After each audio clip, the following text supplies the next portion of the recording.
Hello out there in the realms of the living, you maidens fair and wild bears. Which one are you? You know what, that's up to you, friend. Welcome to Thrones of Game, the Game of Thrones podcast where we watch the series backwards. If you've never heard the show before, my name is BT Calloway. I've already seen the entire show, and joining me as always is Elliot Jay O'Neill, man who had never watched a single episode of Game of Thrones until we started watching in reverse order. Elliot, how you doing, buddy? Oh, man. Poor Reek. Poor Reek. But we'll get into that because we just watched Season 3, Episode 7, The Bear and the Maiden Fair. For you playing at home, this is the one where Reek loses his junk and Brienne of Tarth fights a bear. But if we get into that, Elliot, what just happened? Sorry to screw up the momentum of the podcast, but I just want to show you my notes. If you would. I did see you staring at them at the end, being like, what have I created? Did my hands do this? If you can read the green text on the second page that starts with Reek. And now a dramatic reading of Elliot Jay O'Neill's notes. Reek, oh no, blur fade. Yeah, some of that is scribbled frantically, legible, some of it is giant text overlapping the other text. It's a mood. It really, really is. Now, this is the thing with watching this show forward. It's that you guys at home who watch this show properly wouldn't have had this kind of build-up. Because I can't imagine that every single episode which this guy and Ramsay appeared, he was going, I'm going to cut off his dick one day. Maybe he did, maybe not. But we have watched the majority of Game of Thrones episodes, and most times this guy is on screen, his lack of dick is referred to. Yeah, very true. You've had however many episodes, 43 episodes we've done of, remember that time I chopped your dong off, Reek? And you just had that weighing over your head like the dong of Damocles waiting to fall. Yeah, that's true. That's heavy, man. I never thought about that. And so these women are grinding on him, and so I'm wondering at the start of this scene, has he already got the lack of dick and they're teasing him? But no, you see the bulge in his pants and they're like, oh, what's this then? And that's when the oh-no's started. Yeah, I mean, it should have also tipped you off that one of them was Miranda. Ever so crazy. Yeah, and she was doing the crazy sex thing where, I understand, dude, if I was in that position, I'd be like, should I be turned on right now? No, I should be afraid. My life is in danger, but also... and they're also gaslighting him pretty damn hard. He's all like, no, if he comes back, he'll hurt me. He's like, oh, who are you talking about? It's just us here. And he's lost enough of his mind at this point. I do, again, we need that word for terrible things portrayed well, because he does have that moment of, no, this is a trap. And he's got just enough to believe maybe it was a bad dream or something, or he doesn't trust his own senses anymore. Yeah. And it all goes horribly wrong from there. I will say, as a dungeon master of roleplay games, no one sexy hangs out in a dungeon. It doesn't happen. It's a succubus or an illusion or a trap. I don't want to give away my own tricks, but there is nothing sexy hiding in a dungeon. So if sexy happens to you in a dungeon, you run no matter what. Unless it's, that other kind of dungeon that, you pay for. Yeah, exactly. But being the roleplay master, you would have made that apparent. Anyway, yeah, so it'll be interesting for me going backwards still, because I'm not changing. I almost said going forward, but we're not changing direction. Forward in a backwards direction. Exactly. Going forward backwards. This show isn't confusing at all. Yeah, if he does make reference to his dick, or if there is actually a reputation about his dick. They were all like, oh, ever so famous penis of yours. Yeah. I do also like this gives us a new category of nudity, which is now terror nudity, where something is going to go wrong. Yeah. Well, even then, the other note of nudity could be interpreted that because I know it went wrong. Oh, for sure. Again, for you, this would have been like, well, fuck, here we go. Again, oh no. Oh, dear. And yeah, as soon as that hooked knife comes out, you're like, oh, that's uncomfortable, because you know how practical and probably real that thing is. Yeah, uncomfortable. And it was... I was wondering, how is it going to play out, though? And he brings out the trumpet, and I'm like... Didn't see that happening. Hope that's not happening. Okay, good. At least he has a knife. Imagine taking a penis off with a trumpet. I don't even want to think about the mechanics of that. That sounds difficult. It does sound like a line from Louis Armstrong documentary or something. That good dude could take off a dick with a trumpet. Or like a Monty Python sketch. You must cut down the mightiest stick in the wood with a trumpet. Again, being a dungeon master, that could be just the weapon you roll, man. You're armed with a tray. There are bards. Bards have trumpets. They don't necessarily cut down dicks with them, but what am I? Take note, Phil. See, he has a heap of instruments by now. He's got a few. Yeah, most bards actually have some variety. But, that's Anyway. bards. Anyway, this isn't D&D. This is GOT. So, yeah. TOG. Well, I mean, TOG watching GOT. Yeah. Yeah. Not confusing. Not confusing in the slightest. Pew! You know what? Let's be confusing some more. Let's skip our second question, go straight to our fourth question of violence. Pew, pew, pew. Oh. Renegade Corecast. Yeah, doing what we want here. Fucking hell. Yeah, because I mean, that was a bit of nudity and violence thrown in together. Sure. I figured, to get your mind off of the terrifying violence, let's look at some of the other violence going on here. All right. So I'm scanning my notes and realizing that the only other real violence here is right at the end with Brienne of Tarth in a bear trap. And another funny thing that played out in my mind watching this, because did you ever play much Tekken or Tekken Tag? I did. And there was the bear character. Exactly. And that was going through my mind, and I was writing down a note like, mention Tekken, just as the bear did the fucking dope-ass reversal. I know. Brienne of Tarth is got a sword, and she's Brienne of Tarth. We know she can fight. And is just like waiting for a good moment. It's like, hey, I've got one chance at this. Got that kind of face. And then makes a lunge, and the bear's just like, no. No.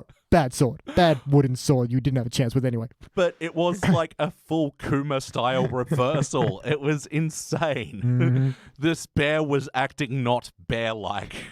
Yeah, I like to think someone was like, that wasn't in the script. Who trained the bear to fight? Me. Doug! Why? Thought it'd be funny. Yeah. Played a lot of Tekken. I am under order of Ramsay Bolton, and he told me to teach a bear to fight.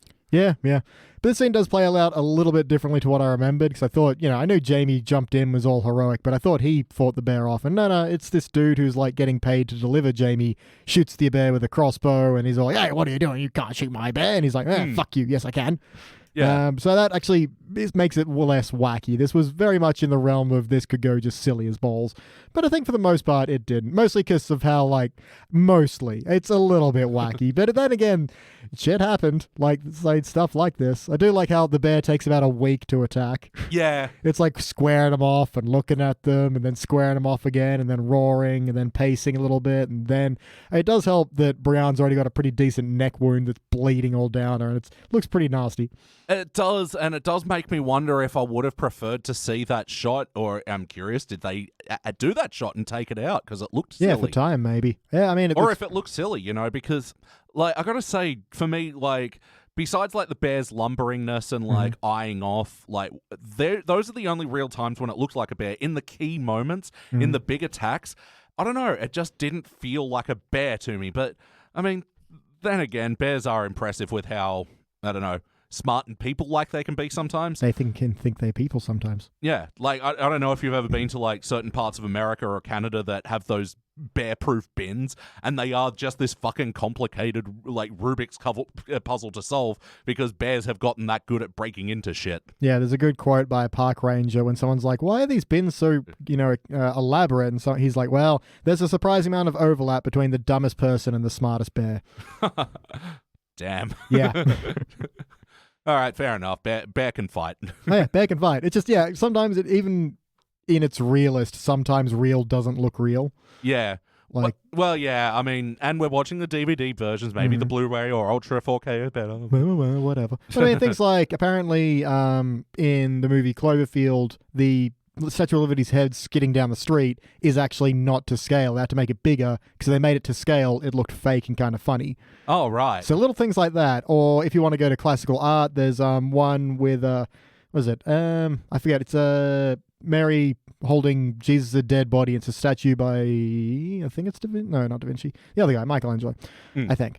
And one basically, of the turtles. Yeah, and one of the criticisms even at the time was, but the perspective's all wrong. If you stood Jesus up, he would be way, way taller than Mary. That's dumb. And he's just like, that's not how art works, dick nuts. Sometimes things have to look wrong to look right. Yeah. So, yeah. And now I'm imagining the Australian Cloverfield and he knocks over the big banana because they say it's a big banana, but it's really not that big. I mean, it depends on what your previous encounters with bananas are like. You know, it's like if it's the biggest banana you've ever seen, it is the biggest banana. It's the big banana then. True. You just wanted more. It is the biggest banana I've ever seen. But you wanted something that could fight the big merino. Yeah, exactly. If it was to scale for something the big merino could eat, yeah, that would be a big banana. If the aliens from Independence Day rocked up to Australia and they were like, "Oh, we came to destroy all your famous landmarks. This one's kind of small. We don't really need that big city destroying ship. We got one. We have a mini city destroying. Yeah. We got a village destroyer. It'll rock up. Even then, that's a bit overkill. But whatever. Pew. Oh no, Jeff Goldblum. But then, they go to the big banana and then they slip on it. And we win. Okay, you're not so bad, big banana. I shouldn't hold such a grudge.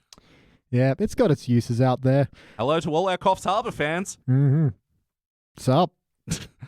There are dozens of us. Probably not. Probably not. We barely have dozens of listeners. We do it for the love, Elliot. Speaking of love, what was your MVP segue?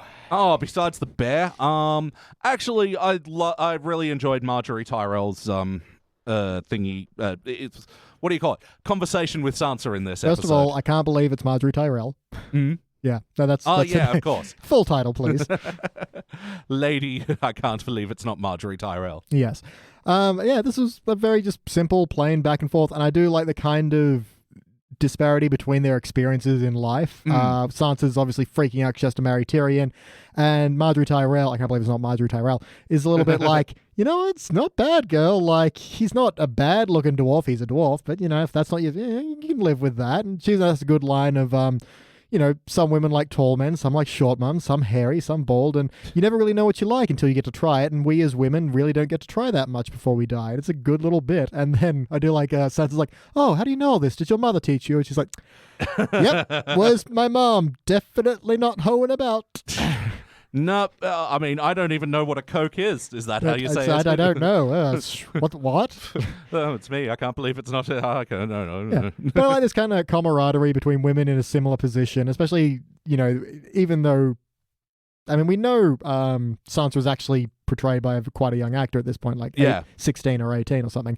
They look roughly the same age, even though Marjorie Tyrell's actor is a bit older, but her character is meant to be a fair bit older, I think. I am actually having to reframe Sophie Turner a bit because in my mind, I just assumed she was like in her 20s. Yeah. Like even now, she doesn't really look like she's 16 or whatever she was at the time. Yeah, that's weird. It's sometimes actors just look way different ages than what they are. But it worked in their favor. It's actually against their favor here because she doesn't look 16. Yeah.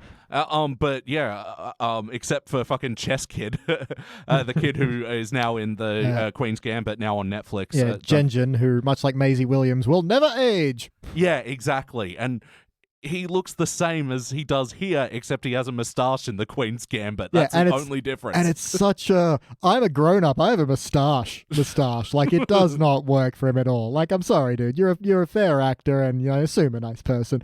That moustache isn't working. I don't know. For the character, though, I think it actually kind of works because his character is a bit of a dickhead in the Queen's Gambit. Fair, if it's for the role, then sure. I just, shave that off when you're done. But, for the character, he carries a knife with him everywhere, and he's a chess champion. Yeah, Apparently he's meant to be a kind of sub-in for Bobby Fish, but I don't know.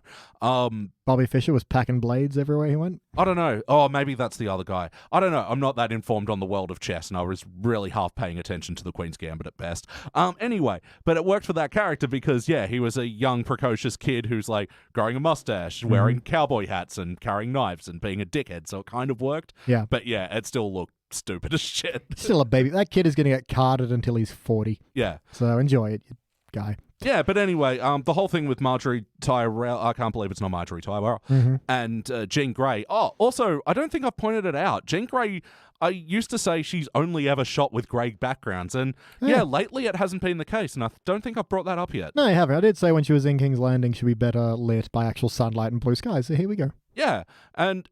yeah, again, just an interesting contrast because, just her physical look, I always thought the grey was a nice contrast, but it's like, oh, she's never lit any other way. Is this like her requirement? Nope, just her location. Yes, it must always be lit in grey to really make my hair pop.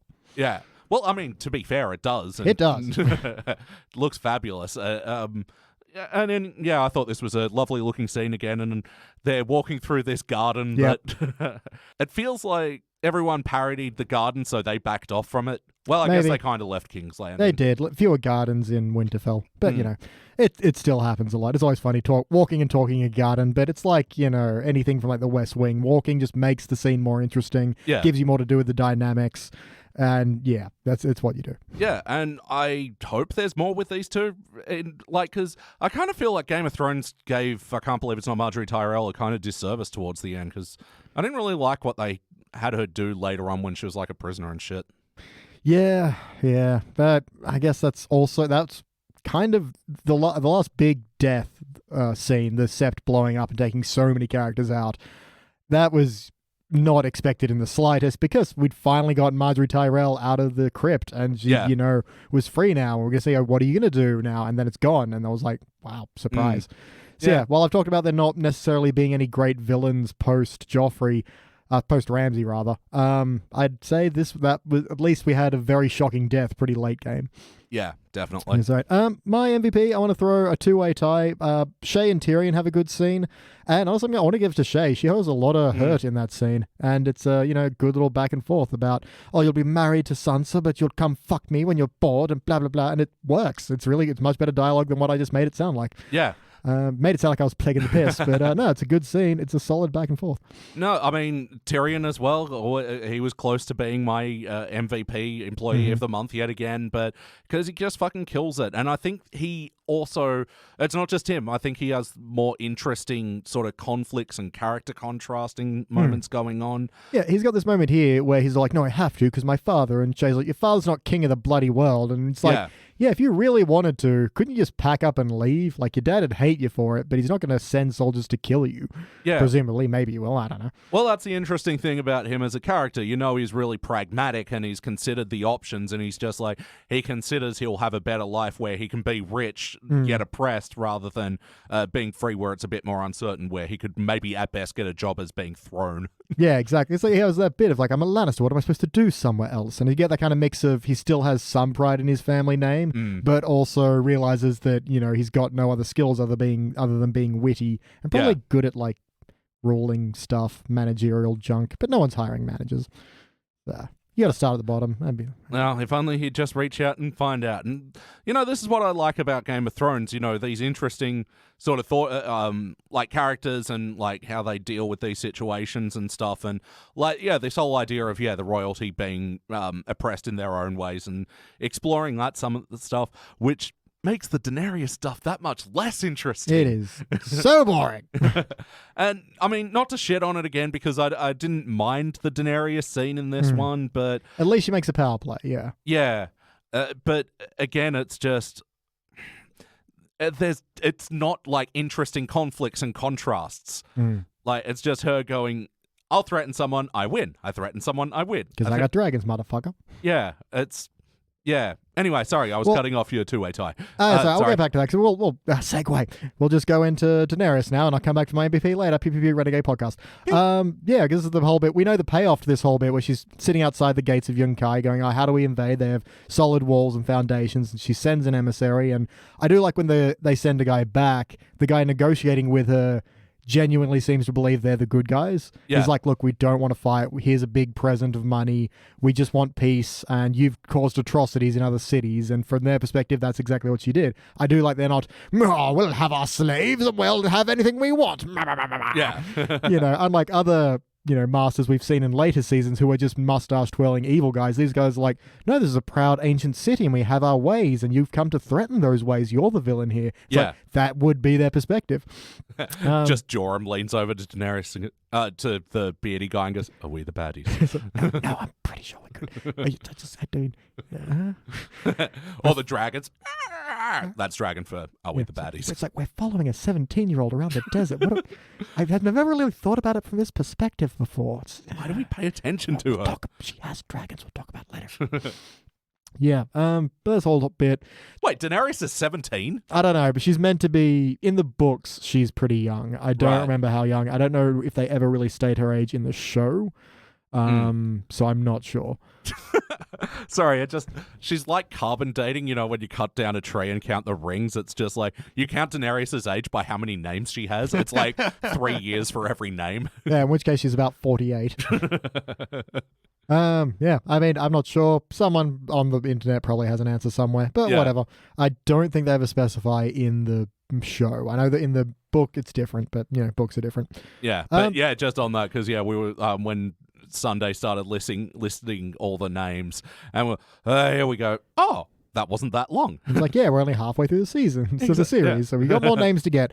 I think my problem with this scene more is I know what the payoff is, and as we said, when it happens, they send a couple of guys in, they offer the slave guards to turn against the masters, they do the end. And it's like, we talked about how Daenerys didn't really do anything because that wasn't really her plan to begin with. I think it was Jorah Mormont's plan, or maybe it was Too Handsome Guy, I can't remember, who got on side by her just rocking up and him going, "You're hot and I'm in love with you now." And that was it. It's like, what? No, what? Well, I'm interrupting your bath now. Yeah. Okay. Let's kill and fuck. I guess we're in love? Is this how this works? I think it is. Dario Naharis, there his name is. Okay. Fabio Naharis. Damn it, why do we come there up it with is. a nickname? He's not going to be around anymore. Ah. Fabio Naharis. You nailed it as well. I'm running that down. My other MVP, I kind of want to go to the woman I keep forgetting the name of, who's hanging out with Allbran and the Ravens. Oh, yeah. Because she has a moment of Jenjen's like whispering stuff to Allbran, and she's like, "Why is he always talking and we're always working?" And Hodor just says, "Hodor?" And no, I really like, because it was this one moment of her being the only adult around a bunch of kids, because Hodor's an adult, but come on. Yeah. It's a kind of funny moment of it's like they're off on a wacky adventure, and she's like, no, fucking, you can't do that. Like, it's like if the Goonies had a babysitter or something. Yeah, like, right. No, stop it. Do not go down that well. He went down the well. God damn it. Kid, you don't have to do the truffle shuffle. You're just humiliating yourself. You do know they're laughing at you, not with you, right? This is not what friendship is. Full disclosure, that's my only reference to the Goonies, because it's been done on other things. I've never seen the movie. Should I? I mean, I haven't seen it in a bajillion years. I don't know how well it holds up, but fuck it, why not? Thrones of Goonies. There's the title. Yeah, but I just like, it was just kind of a internally funny moment, but I do like her conflict of being the only rational mind, because Jenjen's talking about mystic stuff and Bran's all into his three-eyed raven dreams, and Hodor's just Hodoring about. It's just that little moment of someone just being like, fuck it, what have I got myself into? And yeah, it's just like, she's got a good plan. Get him to his brother. And everyone else is like, no, he must go on his mystical journey to the thing. Journey to the north, we'll meet the three-eyed. Fuck you! I'm the adult! Samwise and Frodo and the fucking goblin just have someone trailing. No, this goblin is clearly insane. Get rid of him. Pretty much. So yeah, that kind of thing. Let's bounce to our third question. Nudity. There was nudity. There was. Start off with a very nude Una Chaplin. Fun fact, descendant of Charlie Chaplin. Really? I looked it up once, because she is gorgeous. Oh, interesting. Yes. I forget her character name entirely. I was sitting there the whole time going, wait, what the fuck is... Red Wedding Victim number 12. Belly stab. And 13. Ugh, that's depressing. I know, very depressing. There's a whole bit where they're talking about, it's raining and blah, blah, blah. And we've been delayed today, and Walder Frey's going to be pissed off. And this one guy's like, I've met wet shits I like more than Walder Frey. Oh, sorry, my lady. And she's like, yeah, dude, I clean up battle wounds all fucking day. Wet shits are like, whatever. I would enjoy wet shit, quite frankly. Instead of like guts and blood and bullshit. Looking for a transfer to wet shit. Yeah, put that application in 2 years ago. Fingers crossed. It's a long process. But no, so Red tape. Yeah, then there's a mild kind of post-coital scene where you get some Una Chaplin nudity and some Rob nudity, if that's your thing. Yeah, and in this moment, I'm like, the modern day equivalent, who thinks to text their mother after boning? Like, well, it was old times. You didn't know how much time you had. You had to make use of every single second. Suppose. Although I do like Rob's whole thing of like, if you don't put clothes on, I'm not going to get anything done. It's like, understandable. I relate to this character now. Yeah, I mean, Curves for days. Both of them, beautiful people. Love seeing it on screen. Well shot. Yeah, well I lit don't know. scene. Looks warm and pleasant in that tent. Was justified as well. Like I keep not wanting to be too broy about the whole nudity thing, but like trying to discuss it from an artistic perspective to make this podcast. I don't know. We make up with it for terror nudity later, where we're like, I'm scared. But yeah, we may be a renegade podcast, but we're still classy. Anyway, so rockin' butt. Yeah. If we were classy, the scene was rather arsey. Droll. My. Yes. Yeah, that's that scene. It's a good little bit. She drops the bombshell that she's preggers. He's all like, I'm so touched. I'm going to be a daddy. Everything's going to be perfect forever. If only this was, the Finn on your story, guys. Oh, if only. And they all lived happily ever, unstabbed. Unfortunately. Then my next note is... Yeah, Game of Thrones edited for seniors. Just edited for happiness. It's 2 episodes long at best. It's like, and everyone had a good time and played with their big doggies. Yay! That sounds fun. Not gonna lie. Editors out there, get on that shit.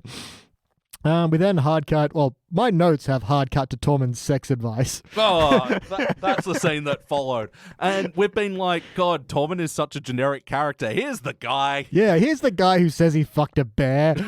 Here's the guy who said he shit his pants in the middle of a drinking session. Yeah, I don't even remember what it was. He starts off talking about a dog, but I don't know if he means a metaphorical dog or like a dog. Who knows with Tormund? That's our drunk Uncle Tormund, man. He's great. He's like, most men are like, and then, but you got to be a little tenderness. And he's like, okay, wait, what? Did you say a dog? Did I hear that wrong? He stumbles into the scene with Tilda Swanson and sees both her and the bear is just like, oh my. Tall woman and the bear. Are we getting vibes here? Because I'm getting some powerful three-way, yeah. Bear smacks him. Like it rough. Have you heard of the 3 types of sex? Yeah. So that was a whole thing. And I do like they're trouncing through the woods and Aloy/Ingrid is talking about, well, not talking about being in love with John. Everyone else is talking about it. And there's a bit where that guy who's probably also from Pirates of the Caribbean is all like, he just fully Millhouses out I know. here. Oh, it's terrible. He's all like, you need to be with one of your kind, not this northerner, and she's southerner. And she's all like, what, like you? You've never even says anything nice to me. He goes, I'd be nice to you if we were dating. I'd tell you you're pretty and a good fighter. It's like, you can do that shit to begin with, dude. Yeah. You don't do that after you get involved with someone. Have this so back. Have you been talking to Tormund? Yeah, it's not something that you withhold. Yeah. If you date me, baby, you'll get compliments. Until then, your hair looks shitty. What is going on with your eyebrows? Good Lord.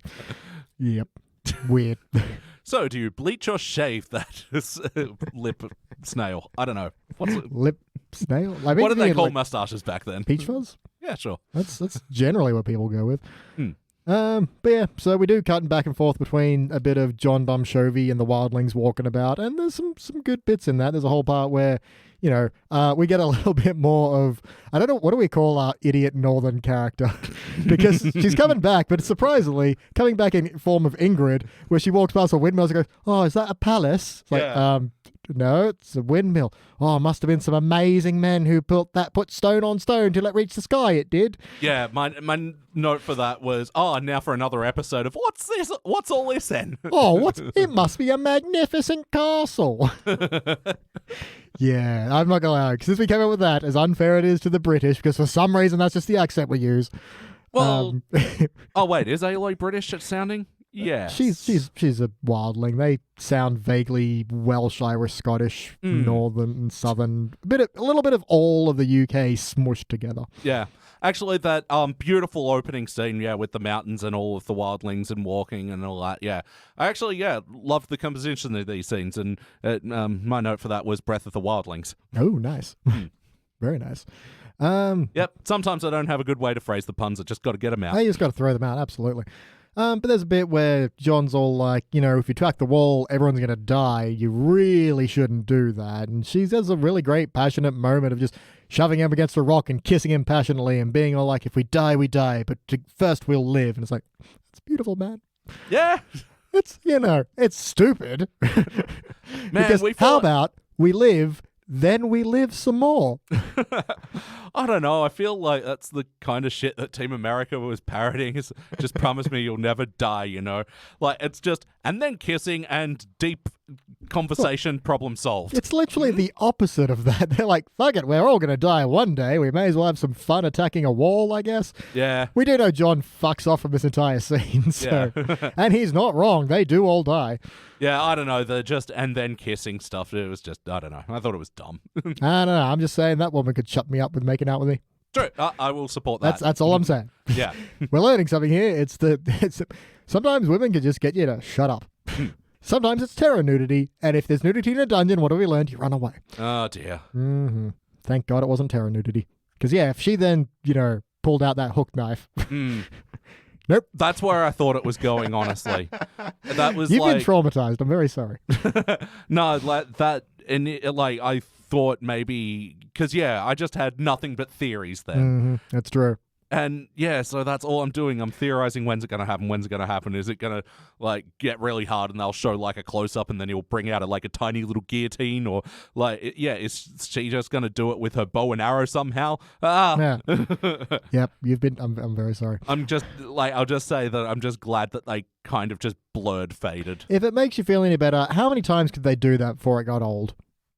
3 more? What, decocking a dude? Yes. Well, I mean, there's already plenty of decocked dudes, but they got pre-cocked before the series started, so apparently this has been cock talk. Oh, we stumbled into cock talk. Surprised as well. But her talking about, also kind of fooling John into thinking that she was that stupid and just sort of, fucking with him. That was cute. I know. I did like when he's all like, oh, you're going to swoon when you see the towers at Castle Rock. Winterfell. And it's like, what's swoon? It's like, oh, when a woman faints. What's faint? You see blood, you pass out. I do like a line of, women see more blood than men. It's like, fair. So, it's a good bit. I enjoy their back and forths. Sometimes they hide this tender relationship under all this hard, stoned-facedness. Yeah. Their playfulness is good. They have good dynamic. Yeah, all good. I'm going to trip back to the bit where Bronn and Tyrion are having a little chat, and I do quite like Bronn's advice of well, you can waste time having people like you'll be the most popular dead man in the land. It's like, fair enough. Yeah, I don't think I knew that he was his hired hitman. Yeah. And that makes this even more interesting. Bronn's like his hired muscle that they just kind of became friends over time.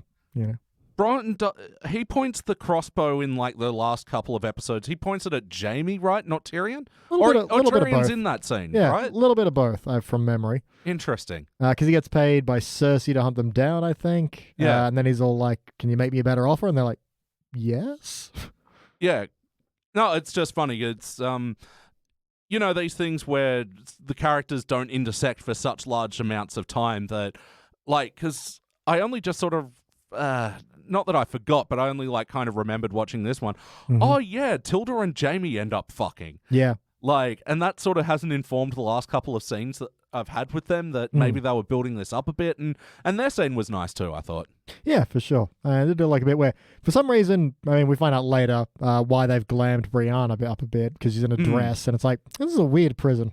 Yeah. But yeah, they obviously do it so they can have their game of the bear and the maiden fair, which, God, these people needed more to do. Yeah. Just, what are we doing for fun tonight, guys? Oh, I thought we'd feed a woman a bear. A bear to a woman. Oh, that's fucked. You know that, Tarry? Fuck me. Fucking his name's Tarry now. It's not that far off a lot of the names. Yeah, and I was going for Terry, but I bumped into Tarry, and fuck it, that's his name. Yeah, that's fucked up, right, Tarry? Is it? What else are we supposed to do? I don't know. Well, that guy over there something. Is fucking a dog. What do you want? Oh. Then you pitch something then, clever man. What are we going to do? All right, we'll see a woman fed to a bear. Actually, sorry, going back to the Sansa scene, though, when Sansa was going, I have to, that was bad acting. It was a little. It's just this weird thing of actors trying to sound like they're getting cut off by Thought or someone else that kind of sounds a bit fake. Or staggering because she's uncomfortable talking about boning. Yeah. And it was just one of those times where it didn't feel authentic, but it's so hard to put an exact reason why. Yeah. And I must imagine it's such a difficult thing for an actor to do, to sound cut off ever. Yeah. You see it all the time when, like, there's an action star going, oh, Jesus, titty, fucking, and, Yeah, then it cuts off. Well, as we've learned from our own fiction podcast, Pulp Fury Radio, you can listen now on pulpfuryradio.com or wherever you get your favorite podcast. We've learned that the way to cut someone's dialogue off is to have them finish the line and then we cut it off in editing, because otherwise it doesn't sound organic to have someone just go, like, that doesn't work. Yeah. Like, they know they're getting cut off then. So, yeah, it's a little different because she seems to be, like, dancing around the word. She doesn't want to say it, 'cause it would be improper for a lady.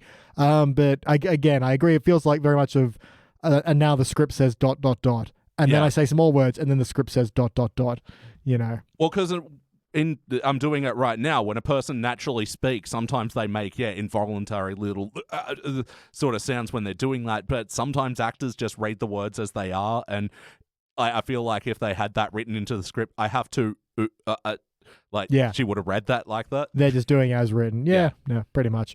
I think that's exactly it. Quite frankly, it's hard to stammer on purpose. Yeah. A-E-I-O-U. See, even then, we sounded so inauthentic in our stammering then. Because no one believes us as people. They're like, these guys aren't the names they've given. They're someone else entirely, aren't they? Tywin and Joffrey have a pretty neat little scene. Nothing much really happens. It's just a showing the power balance, which is nice. Yeah, it's another one where he doesn't have authority in his own the actual castle, but to his kingdom, and it feels like any time he's outside and he can flaunt his power, he takes that opportunity, because inside he's like still very restricted. Yeah, it's a good scene where Joffrey's on the Iron Throne and Tywin walks in and stops at like the bottom of the stairs, and he's like, "You wanted to see me," and he's like, "Why am I not hearing about the council meetings?" But he's trying to be powerful by having the throne and all these flames around and whatever. And then Tywin's just like, "Well, if you need that, we will obviously provide it for the king." And then walks up the stairs right next to him, and he's like, "What up?" Yeah. Fuck, he's awesome. Yeah. Charles Dance. Yeah, and even but there's a woman with dragons. Why didn't you tell me before? I'm telling you now. And even when he walks off, I'd like to think that he was doing this knowingly. He walks off, takes the first step down, and then turns back to say, "Your Grace." Mm-hmm. Oh yeah, he knew. Yeah. I do always like how Tywin's dialogue works. He knows exactly what he's doing and how to absolutely control a room with nothing but words. It's great. And yeah, Charles Dance fucking nails it. Absolutely. My next note is Arya and some guys in a cave, and she runs away and gets nabbed by the Hound, and that's the origin of that. Yeah, that felt like, again, with the anti-build-up, it was like, oh, so that's how that happened. Yeah, not a whole lot to that. She's all like, "You lied, and you lied to Gendry, and you lied to me, and I'm running away." Yeah, that's pretty much it. Have I met these people that she's hanging around with yet? Yeah, I have. One of them keeps getting brought back to life. I forget who they are. They're like different followers of the Lord of Light. They set fewer people on fire. I don't know what they're called. Other dude, Patch, One Eye, and the guy who resurrects him. Well, doesn't Joram become Captain Eye Patch? Or does he stay Calispod and there is also he becomes Calispod and there's also Eye Patch. Okay, never mind. Sorry. That's why there's a Calispod. And also we get a little bit of Gendry with the red woman just on a ship, and she's all like, "There's power in a king's blood." It's like, fucking woman, you are always on about blood. Just every single day. It's just blood, blood, blood, blood, blood. I was lost until somebody told me, then the Lord of Light shone me up and blah, blah, blah. I always love it. This very real, harrowing thing happened to me, and I was lost in life. And then bullshit, and I am perfect now. Well, to be fair, this god clearly exists. Stuff keeps happening because of it. So, but yeah, it's still her galaxy brain nonsense floating around it. But, I'd love to rewatch Game of Thrones just to see if I could prove that atheism is real in this world. But good luck with that. I don't think so. She does bring a dude back to life. Yeah. So does the other guy in the cave. And at some point you get to see a birth a shadow monster. That's going to happen. So, yeah. Wow. Yep. Things in your backwards future. And I suppose with Daenerys as well, which is another thing that I was wondering, because everyone in her team seems to be deeply sunburnt or, or at least appropriately covered. And it was making me wondering, like, why doesn't she look like she's been walking for 40 years in the desert like true. these guys? And it's like, oh, doy, she's fireproof. It must mean that the UV index doesn't affect her either. SPF 500. Yeah. Just all the time. But, like, but it doesn't explain her hair. But I guess her eyebrows aren't the same color, so she's definitely got access to peroxide. Yeah, definitely. But also, hair goes lighter in sun, not darker. Yeah, but if she's fireproof, would that extend to her hair? Again, different in the books. I know her hair burns off every time she's in a fire, but obviously they don't want to do that in the show because that would make the pretty people ugly. Yep, and unfortunately, women in wigs who have long hair do not look like bald women. No. Like, I don't know, have you ever seen that episode of Scrubs where JD, in air quotes, shaved his hair? Probably, but I don't remember it. Anyway, it's not like he had particularly long hair, but he had really thick hair, so that him in a bald cap just, it looked cone heads. And that's unfortunately what happens to a lot of women who, don the bald cap in a movie, but don't have short enough hair. Where are you going to put it? Yeah, you just can't squash it down that much. Yeah. Yeah, fair. So, anyway, I would have... Come on, Amelia Clark.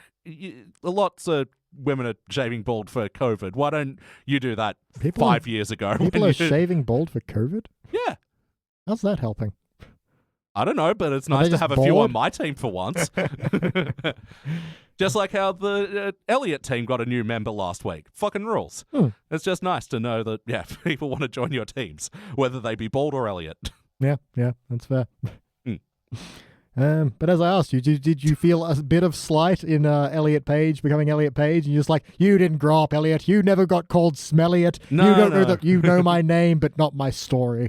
No, we're welcoming any members. It's just like, Elliot Reed from Scrubs. I felt like she was the one who ushered in the area of also women being called Elliot. And you know what? More the merrier. We're happy to have the team growing. It is a fun camp. I visit every now and then. All the Elliots linking hands and braiding each other's hairs or beards, as it may be. But as long as you don't have two T's, you are not a real Elliot. See, there it is. There's the Elliot Puritanism I know that beats in your heart.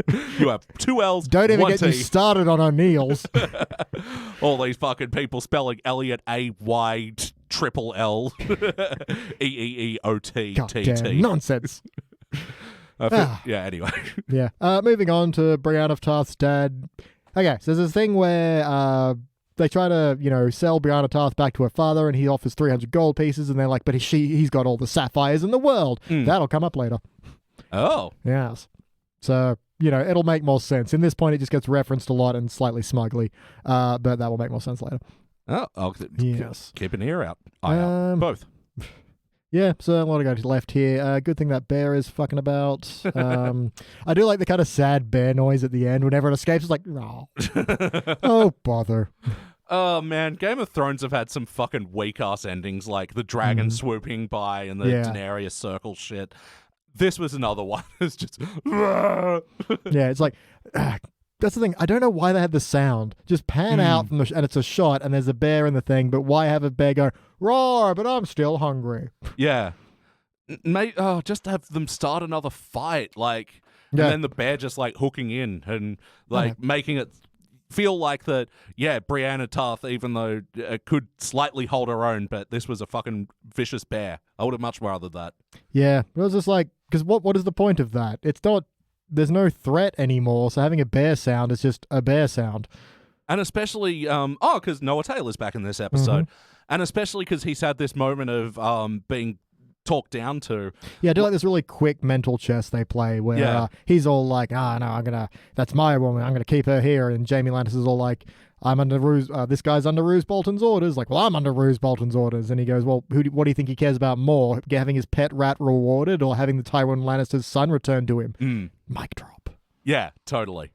So, totally in that moment where if you're commander of these assholes, just like, throw Tarry in the pit now. What? Hey, you wondered what we wanted to do for entertainment, eh, Tarry? This is what we're doing. Fuck you. That's entertainment. And that's comeuppance for Tarry.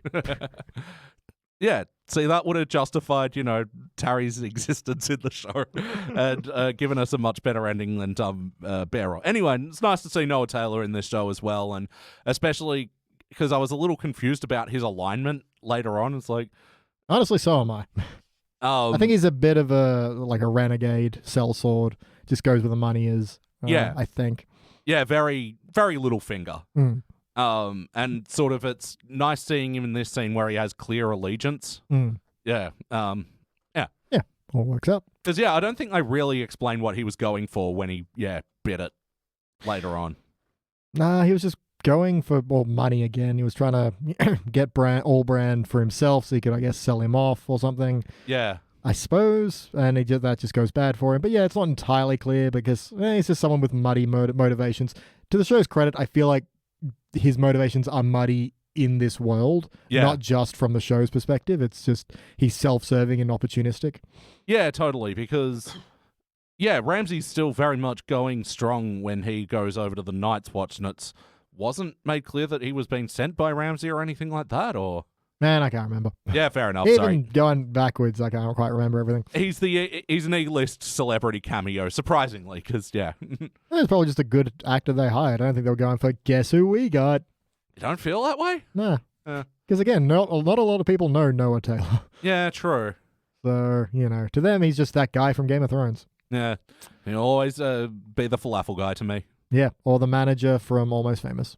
Oh, of course. Yeah, see? Also had a scene with Mark Maron. Oh. That's where... Stamps! That's where the intro of... Lock the gates on these fuckheads! Yeah, it's so weird, hearing that in the movie because I've listened to the Mark Maron podcast intro more times than I've watched Almost Famous. And that character in that scene wouldn't have stood out to me. If you played me that quote out of isolation, what movies is from, probably wouldn't have told. Yeah, no, fair. But if we talk about Mark Maron, we might be out of notes. Elliot, how you doing over there? Sorry, I am rambly tonight. Was that the same old Maester who... Yeah, that Darth Maester shows up. I meant to mention that. He's all fixing Jamie's hand. It is like, I'll travel with you, because why not? And I don't know, there's back and forth of, so why did they take your chain, kick you out of the group? And he's all like, I need to understand disease, and to do that I need to study. It's like, you experimented on sick people, didn't you? Like, maybe you did, didn't you? And they were poor people that you got picked off the street. I mean, they weren't, they were all people. A Maester never tells, unless it's in front of the disciplinary board. Yeah.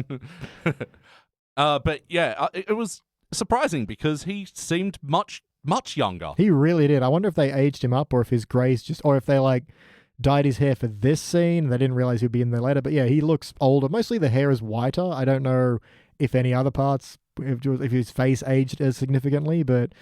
Yeah, because he's got a bit of stubble here, whereas I think about him in the show, he's got the hanging neck, hanging old man neck, and I don't know, he just, looks tighter, firmer, and whatever here. Maybe they did, just stick on the upside-down bald cap and on his chin. Yeah, they're just, well, what's your secret, Darth Maester? It's like the blood of children. Okay, I'm going to age gracefully then. Totally. Mm-hmm. And I just want to do a quick shout out. Oh, god damn, where did I put my phone? In my pocket. In your pocket. Did you check your pocket? Someone reached out to us on Twitter and sent us something really lovely. At Buffalo Corn Dogs. They sound delicious. And his tweet says, I assume it's a guy anyway. Sorry. Their tweet says, I basically use Spotify solely to listen to this podcast, but nevertheless, at Elliot Jay O'Neill and at Old Man Calloway, your appearance on at Ultra 64 podcast paid off. Can't wait for you to start, question mark in brackets, Game of Thrones? Hashtag Spotify Wrapped. And so, his top podcast was Thrones of Game. This year, he listened to 44 episodes for a total of 1,392 minutes. Wow. We have made a lot of this. Yeah. No, that is surprising. I keep forgetting how many individual minutes of podcast we made. It's because we do it for the love, man. Doesn't feel like work. But you out of notes? Yeah. Yep, because I am out of notes as well, which means we must ask our final question.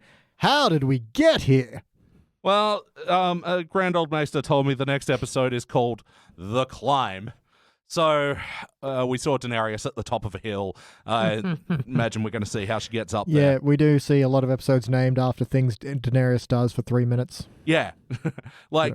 Frankly, leading up to this one, I was just trying to figure out, all right, well, obviously the maiden fair is Daenerys. How is there going to be a bear in this story? And I was quite frankly shocked. It was a literal bear. Yeah. You thought it was just going to be a hairy dude? Yeah, before Captain Perfect, she wanted to, run around with a guy that looks like me. Well, as I can't believe it's not Marjorie Tyrell said, some women like, Fabio Naharis, some women like bears, and it's just all about the experience to find out what you like. That's it. Thank goodness we have this modern world where we can, what's the word? Enjoy root mom and love freely. Exactly. Why not? But yeah, normalizing all different shapes and sizes, and where a guy like me can get lucky. Shout out to Anna. Hey, baby. Oh, that's just adorable. None of that here. All right, well, that's all the things. I'm going to wrap up now, and I'm going to do it like this. I've been BT Calloway. That's been Elliot Jay O'Neill. Goodbye. And for now, I'll watch us in. Professional.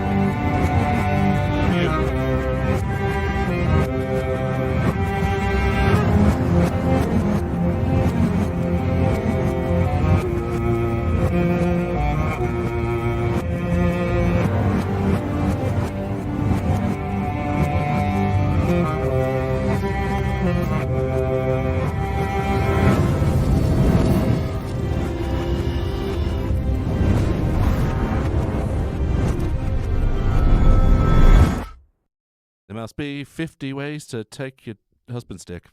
They play that song at work a lot. The actual song, not the parody one about taking your husband's dick. Take off the sack, Jack. Cut off the glands, Fran.